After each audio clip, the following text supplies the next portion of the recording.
নিয়ে যে আমার বন্ধু এইভাবে খেলা করছে, তোমাকে তো সত্যিটা জানতেই হবে। বলো তো ভাই শোনা, আমার কি হয়েছে বলো তো? তোমার বন্ধু কি করছে বলো তো? তুমি কি কিছু বুঝো না বৌদি? তোমার সাথে ঝগড়া অশান্তি হওয়ার মেন কারণটা কি?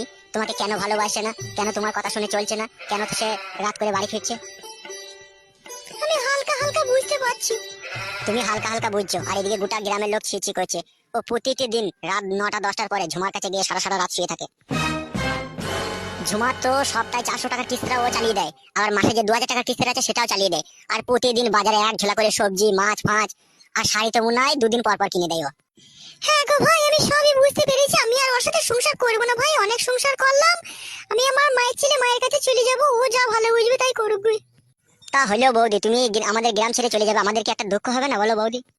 কি করব ভাই, সেরকম মানুষ তো পেলাম না যে তার সাথে সুখের জীবন কাটাবো। কত আশা নিয়ে সংসার করতে এসেছিলাম, ভেবেছিলাম